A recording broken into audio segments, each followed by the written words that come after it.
अगले टॉपिक पे आ जाओ, रेशियो एंड प्रपोर्शन।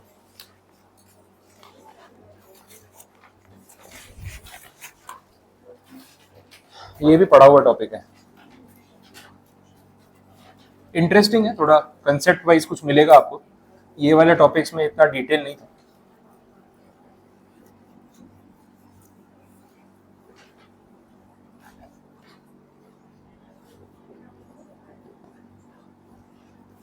हाँ, कुछ मीनिंग ध्यान में हो, रेशियो क्या होता है, कहाँ यूज करते हैं, क्यों यूज करते हैं, बोलो कुछ ट्राई करना।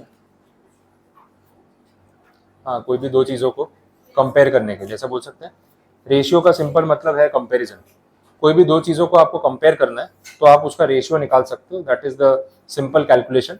अब रेशियोज में हम जब उसको प्रेजेंट करते हैं तो उसका कुछ प्रेजेंटेशन का तरीका ध्यान में कैसे लिखा जाता है। दो डॉट्स होते हैं ना वर्टिकली, ठीक है, तो हम ऐसे लिखते हैं ए रेशियो बी या ए इज टू बी, ऐसे बोला जाता है, ठीक है। तो दैट इज द प्रेजेंटेशन कि एक रेशियो में कोई भी चीज जब कंपैरिजन में होती है तो उसको प्रेजेंट कैसे करते हैं।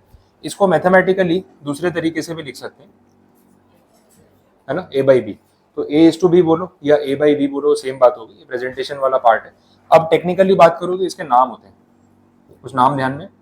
यहाँ पे तो अपने बोलते हैं न्यूमरेटर डिनोमिनेटर, यहाँ पे एक टर्म है उसको बोलते हैं एंटीसीडेंट और इसको बोलेंगे कॉन्सिक्वेंट,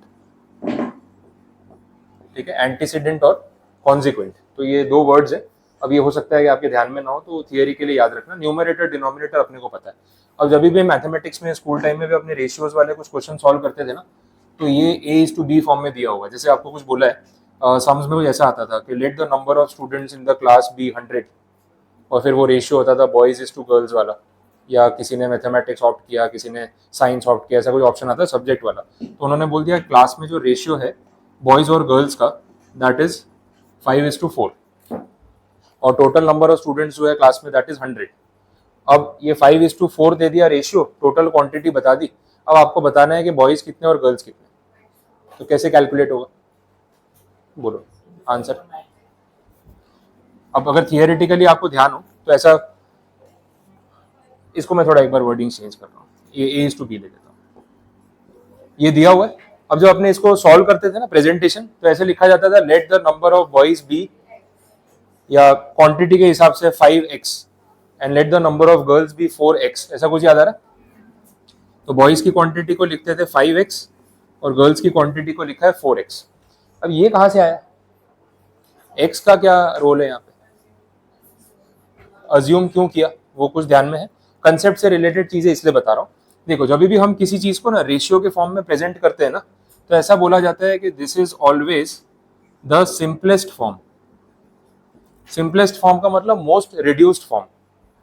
5:4 का मतलब अलग अलग हो सकता है जब मैं इसको क्वांटिटी में कन्वर्ट करूंगा। इसका मतलब ये है, एक एग्जांपल ऐसा हो सकता है कि क्लास में 50 बॉयज है और 40 गर्ल्स है, पॉसिबिलिटी है। ऐसा भी हो सकता है 25 बॉयज है 20 गर्ल्स है, ये भी पॉसिबल है। ये भी हो सकता है 100 और 80। ये तो चलो मैंने आपको टोटल नंबर ऑफ स्टूडेंट्स 100 बोल दिया, बट अगर ना बोलो तो इनमें से कुछ भी हो सकता है ना। आप इन सबको अगर रेशियो में लोगे सिंपलेस्ट फॉर्म में, आंसर यही नहीं आएगा, समझ आ रहा है। तो ratio is always in the simplest form. लेकिन जब आप इसको रेशियो को हटा के क्वांटिटी में कन्वर्ट करोगे, एब्सोल्यूट नंबर में, तो कुछ ना कुछ मल्टीपल रहा होगा इसके साथ, जो यहाँ पे नहीं दिख रहा है। ये एग्जांपल में मैंने क्लियर कर दिया, देखो मैं इसे रिलेट करा रहा हूँ। अगर मैं इस चीज को ऐसे प्रेजेंट करूं,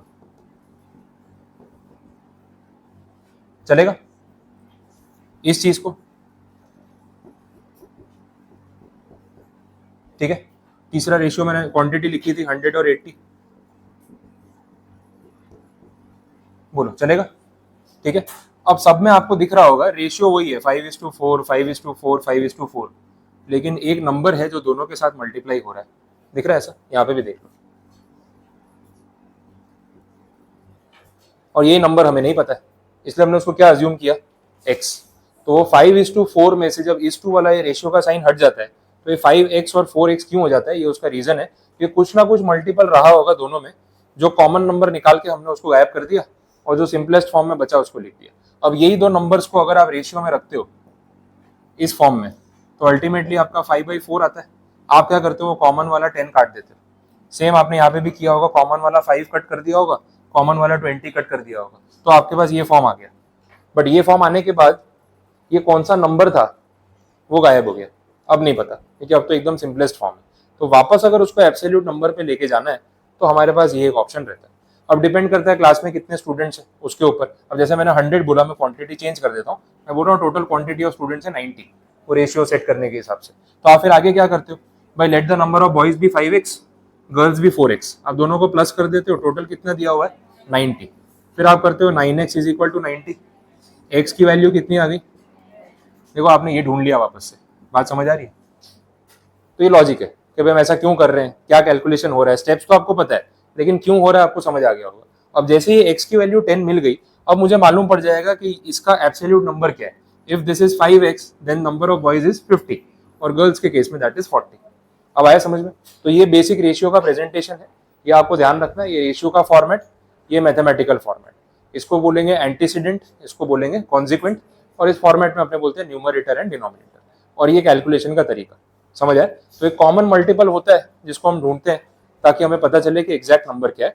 and ratio is basically comparison. यहाँ हमने कंपेयर किया कि एक क्लास में अगर बॉयज हैं और गर्ल्स हैं तो कितने बॉयज और कितनी गर्ल्स है, उसका रेशियो क्या है, आपस में उनको कंपेयर किया कि अगर 5 बॉयज हैं तो सामने 4 गर्ल्स हैं, ये रेशियो है क्लास के अंदर। रेशियो कुछ भी हो सकता है बट कंपेरिजन के लिए हम इसको यूज करते हैं।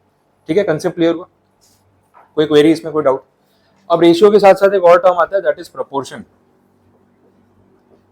इसके बारे में कुछ आइडिया?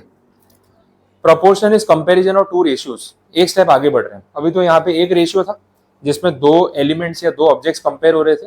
प्रोपोर्शन जो है इससे एक स्टेप आगे चला जाता है, ये ऐसा होगा A:B एक रेशियो है, C:D दूसरा रेशियो है, इन दोनों का कंपैरिजन, दैट इज प्रोपोर्शन। और इसको अगर मैथमेटिकली ऐसे प्रेजेंट किया जाए तो ये ऐसा कुछ दिखेगा, बहुत सिंपल है। ये एक रेशियो, ये दूसरा रेशियो, दोनों का कंपैरिजन कि भाई दोनों इक्वल है। समझ आ रहा है? अब ये 4 टर्म्स हो गए, इसमें से जो मिसिंग होगा हम ढूंढ लेंगे, बाकी के 3 अवेलेबल रहेंगे। सिंपल कैलकुलेशन, क्रॉस मल्टीप्लाई करना और कुछ नहीं। अच्छा, अब ये जो 4 टर्म्स आपको दिख रहे हैं ना, टेक्निकली इनके भी नाम है। ये जो लास्ट के टर्म्स है, मतलब फर्स्ट और लास्ट, इनको बोला जाता है एक्सट्रीम्स। और ये जो 2 टर्म्स हैं सेंटर में, इनको बोलते हैं मीन, मीन एंड एक्सट्रीम्स। ये भी टर्म आप देख लेना, मैं वापस लिख देता हूं, एंटीसीडेंट और कॉन्सिक्वेंट। ठीक है, और वहां पे हम क्या बोलेंगे, मीन एंड एक्सट्रीम्स। अब क्योंकि ये इस तरीके से प्रेजेंट हो रहे हैं, आपको पता है क्रॉस मल्टीप्लीकेशन कैसे होता है, बोलो सही है? A/D और B/C दोनों इक्वल होंगे, तो इससे एक है ना इक्वेशन बन जाती है, ऐसा बोलते हैं product of extremes is equal to product of means. Understood था, बट उसको एक नाम दे दिया और कुछ नहीं है। एक्सट्रीम्स का प्रोडक्ट और मीन का प्रोडक्ट हमेशा इक्वल होता है, और वो यहाँ से आपको दिख ही रहा है और कुछ नहीं है। ठीक है, तो ये रेशियो प्रोपोर्शन के बारे में बेसिक बात है, आपको इसमें जो कुछ नोट करना है एक बार आप कर लो। रेशियो में A:B, दिस इज A/B, नाम नोट कर लो, ध्यान रहेंगे। न्यूमरेटर डिनोमिनेटर आपको पता है, वो लिख लो। ये एक्स वाला जो फॉर्मेट है ये ध्यान रखना है, एग्जाम्पल के तौर पे लिख सकते हो। एंड देन प्रोपोर्शन वाले में ये पॉइंट लिख लो कि भाई मीन क्या होता है, एक्सट्रीम क्या होता है, उसका प्रोडक्ट इक्वल होता है। फिर बाकी चीजें देख लेते हैं, एक बार इतना नोट कर लो।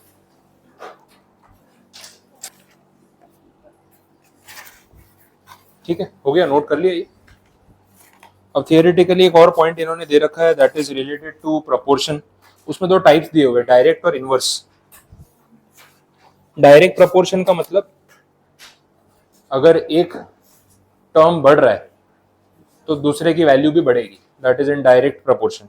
इनवर्स प्रोपोर्शन में उसका रिवर्स होता है, अगर एक चीज बढ़ रही है तो इम्प्लाइड है कि दूसरी कम हो जाएगी। इकोनॉमिक्स में हम कितनी बार प्राइस, डिमांड, सप्लाई में ये चीजें कंपेयर करते हैं कि भाई डिमांड और प्राइस का क्या रिलेशन है, तो वैसे कैसा रिलेशन होता है, इनवर्स होता है कि सेम होता है? डिमांड बढ़ती है तो प्राइस कहाँ जाता है? अगर डिमांड बढ़ गई तो प्राइस बढ़ जाएगा, कम हो जाएगा? प्राइस कम हो जाएगा डिमांड बढ़ने से।